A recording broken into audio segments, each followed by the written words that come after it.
Everyone, welcome to my channel one step to success. आप लोग के लिए फिर से एक नई क्लास हम लेकर आ चुके हैं सोशल साइंस की, सामाजिक विज्ञान की। ठीक है, तो अगर आपका सब्जेक्ट सोशल साइंस है, सामाजिक विज्ञान है और आप किसी भी एग्जाम की तैयारी कर रहे हो, TGT, PGT, KVS, NVS, SSSB, ठीक है, आप सीटेट की तैयारी कर रहे हो तो भी आप यहाँ प्रैक्टिस कर सकते हो फ्रेंड्स। ठीक है, और अभी तक हमने आपको हिस्ट्री के बहुत सारे क्वेश्चन सॉल्व करा चुके हैं और फिलहाल हमारा चल रहा है जियोग्राफी के क्वेश्चन हम कभी कर रहे हैं। तो आप लोग डेली क्लास को अटेंड कीजिए, कोई भी क्लास आप मिस मत कीजिए। ठीक है, हर एक क्लास बहुत ही इंपॉर्टेंट रहने वाला है आप लोग के लिए। चलिए स्टार्ट करते हैं आज के सेशन को। और पहला क्वेश्चन देखिए क्या है यहाँ पर, रिहन परियोजना किस नदी पर है। जियोग्राफी का हमारा क्वेश्चन है पहला आज के सेशन का, रिहंद परियोजना किस नदी पर है। ऑप्शंस है दामोदर, महानदी, रिहंद या गोदावरी। क्वेश्चन को नोट करेंगे। चलिए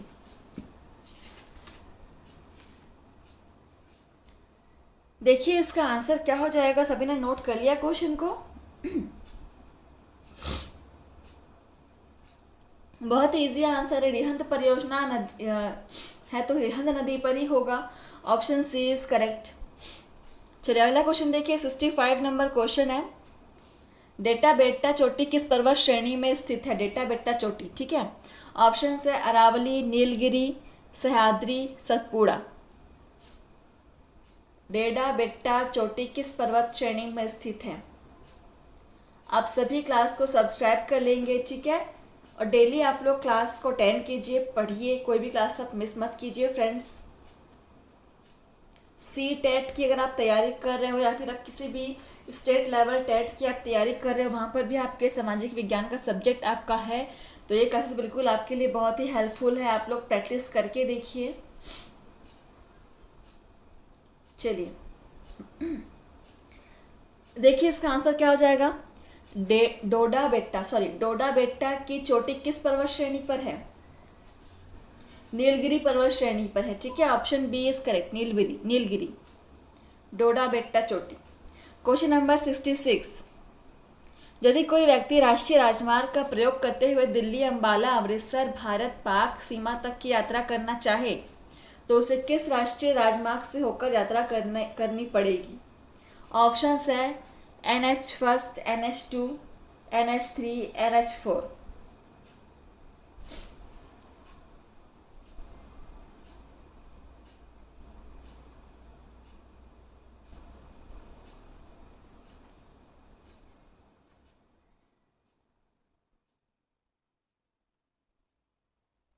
नोट कर लिया सभी ने क्वेश्चन को?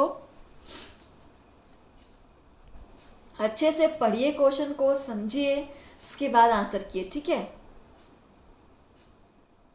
चलिए देखिए इसका आंसर क्या हो जाएगा। यदि कोई व्यक्ति राष्ट्रीय राजमार्ग का प्रयोग करते हुए दिल्ली, अंबाला, अमृतसर, भारत पाक तक की सीमा यात्रा करना चाहे तो उसे किस राष्ट्रीय राजमार्ग से होकर यात्रा करनी पड़ेगी।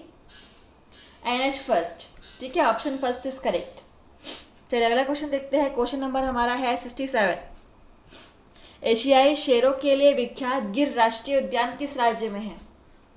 ऑप्शन है मध्य प्रदेश, राजस्थान, गुजरात, केरल।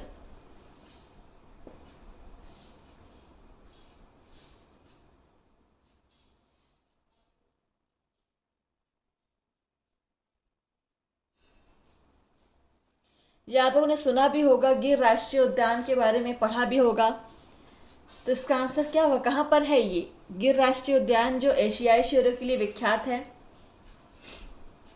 गुजरात में है, ठीक है, ऑप्शन सी इज करेक्ट।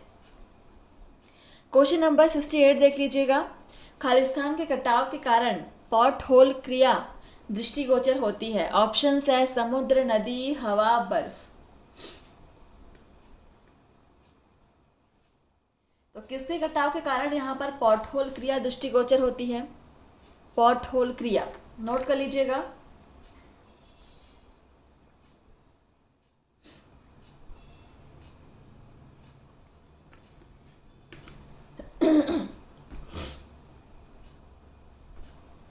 हर एक क्वेश्चन यहाँ पर इंपॉर्टेंट है, किसी को आप मिस नहीं कर सकते। चलिए देखिए अब इसका आंसर क्या हो जाएगा। तो पॉट होल क्रिया जो है वो आपके नदी के कटाव के कारण दृष्टिगोचर होती है, ठीक है। ऑप्शन बी इज करेक्ट, नदी के कटाव के कारण। अगला क्वेश्चन नंबर देखिए 69 है आपका, फूलों की घाटी राष्ट्रीय उद्यान किस राज्य में है? ऑप्शन है आपका केरल, तमिलनाडु, उत्तराखंड, हिमाचल प्रदेश। फूलों की घाटी या वैली ऑफ फ्लावर्स राष्ट्रीय उद्यान किस राज्य में है?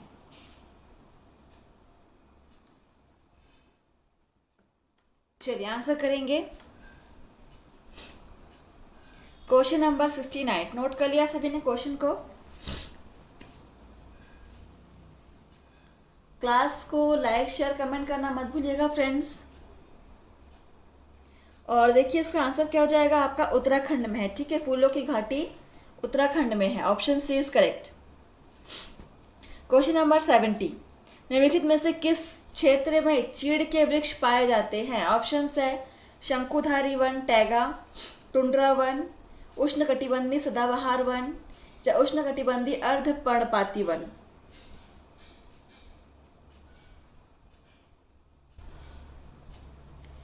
तो निम्न में से किस क्षेत्र में चीड़ के वृक्ष पाए जाते हैं? चलिए, जो भी यहाँ पे नए जुड़े हुए हैं हमारे साथ उनसे अनुरोध है कि इससे पहले भी हमने बहुत सारे क्लासेस आपके करा चुके हैं, उन सभी को आप अटेंड कीजिए, ठीक है। डे 1 से आप सेशन को अटेंड कीजिए और हर एक क्वेश्चन को आप नोट करते जाइएगा। चलिए इसका आंसर देखिए, किस क्षेत्र में चीड़ के वृक्ष पाए जाते हैं? शंकुधारी वन या टैगा वन में, ठीक है। Option first is correct, option first. Question number देखिए अगला 71 है हमारा, निम्नलिखित में से कौन सा पर्वतदार पर्वत का एक उदाहरण है? पर्वतदार पर्वत का उदाहरण है। ऑप्शन है सतपुड़ा पर्वतमाला, नीलगिरी पर्वतमाला, सॉल्ट पर्वतमाला या Ural.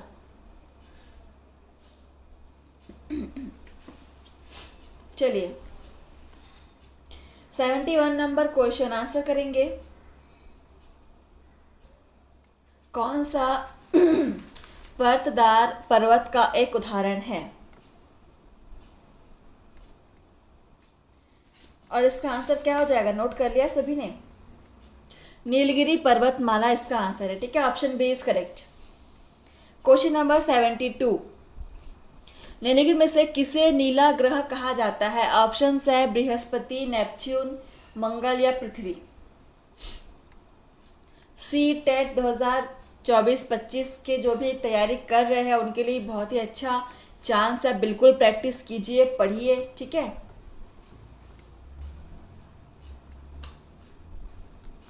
TGT, PGT, social science के स्टूडेंट्स आप बिल्कुल यहाँ पे प्रैक्टिस कीजिएगा। इसके अलावा भी आप अगर किसी और भी एग्ज़ाम की तैयारी कर रहे हो, जैसे एसआई के एग्ज़ाम्स, यूपीएससी के एग्ज़ाम्स, ठीक है, हर तरह के एग्ज़ाम्स के लिए आप यहाँ पे सोशल साइंस की क्लासेस कर सकती हो। तो इसका आंसर बताओ, नीला ग्रह किसे कहते हैं? बहुत ईजी है इसका आंसर, बच्चों वाला क्वेश्चन है। पृथ्वी को ही नीला ग्रह कहते हैं, ठीक है। Option D is correct, Prithvi. Question number 73, Uttar Madhya railway का मुख्यालय कहाँ है? ऑप्शन है इलाहाबाद, जयपुर, समस्तीपुर, हाजीपुर। उत्तर मध्य रेलवे का मुख्यालय कहाँ है?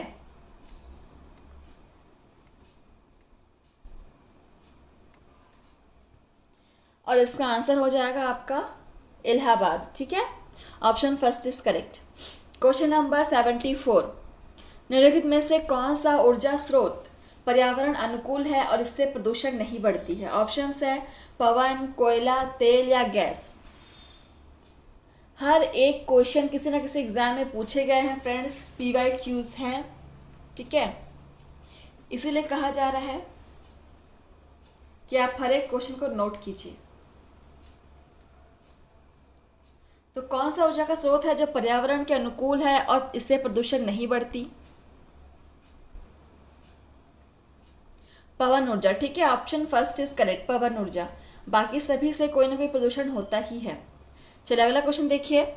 क्वेश्चन नंबर है आपका 75, भारत का सबसे घनी आबादी वाला शहर कौन सा है? ऑप्शन है मुंबई, चेन्नई, दिल्ली, कोलकाता।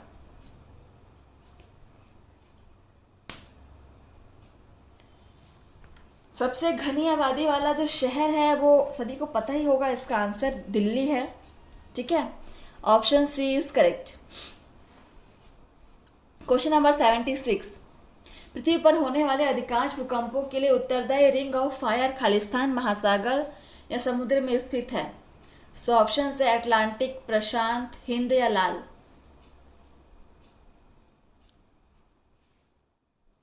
पृथ्वी पर होने वाले अधिकांश भूकंपों के लिए उत्तरदायी ring of fire.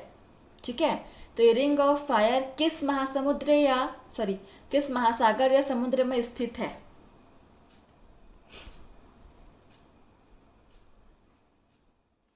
And the right answer is प्रशांत महासागर। ठीक है, प्रशांत महासागर, ऑप्शन बी इज करेक्ट।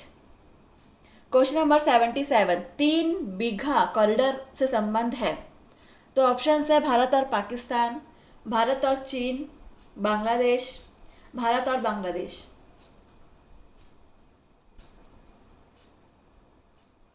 इसको आप स्टार मार्क कर लेंगे।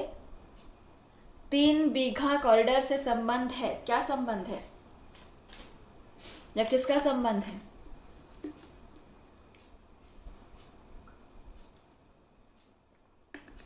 चलिए इसका आंसर देंगे। And the right answer is Bharat और Bangladesh, option D is correct. Question number देखिए अगला 78 है हमारा, मछली का सबसे बड़ा उत्पादक है। सो ऑप्शन है नॉर्वे, जापान, चिली या रूस। तो मछली का सबसे बड़ा उत्पादक कौन है यहाँ पर? देखिए इसका आंसर आपका हो जाएगा जापान। ठीक है, ऑप्शन बी इज करेक्ट। चलिए अगला क्वेश्चन देखिए, 79 नंबर क्वेश्चन है, चंद्र ग्रहण इनमें से किस परिस्थिति में होता है? तो ऑप्शन है आपके, जब पृथ्वी और सूर्य के बीच चंद्रमा आ जाता है, जब पृथ्वी और चंद्रमा के बीच सूर्य आ जाता है, जब सूर्य और चंद्रमा के बीच पृथ्वी आ जाती है, या उपरोक्त में से कोई नहीं। तो इनमें से किस परिस्थिति को आप चंद्र ग्रहण का नाम दोगे? आंसर करिए।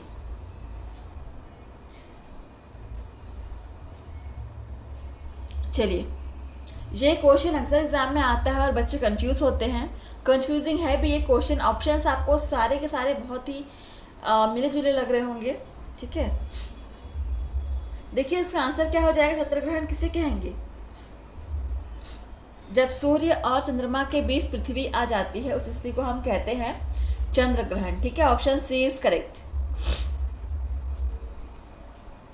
क्वेश्चन नंबर 80, पृथ्वी का गुरुत्वाकर्षीय खिंचाव न्यूनतम होता है। सो ऑप्शन है ट्रोपोस्फियर के, स्ट्रेटोस्फियर के, थर्मोस्फियर के या एक्सोस्फियर में।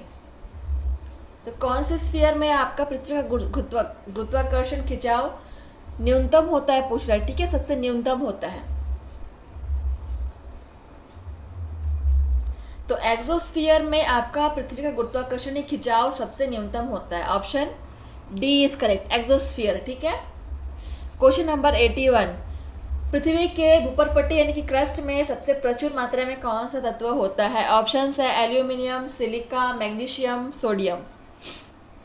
तो कौन सा तत्व होता है सबसे अधिक मात्रा में क्रस्ट में या भूपर्पट्टी में?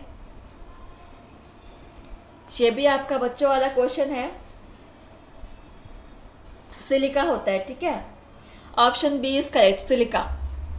क्वेश्चन नंबर 82, निम्न में से कौन सी खरीफ की फसल नहीं है? ऑप्शंस है चावल, मक्का, कपास या जौ। तो कौन सा खरीफ की फसल नहीं है बताइएगा। Question number 82,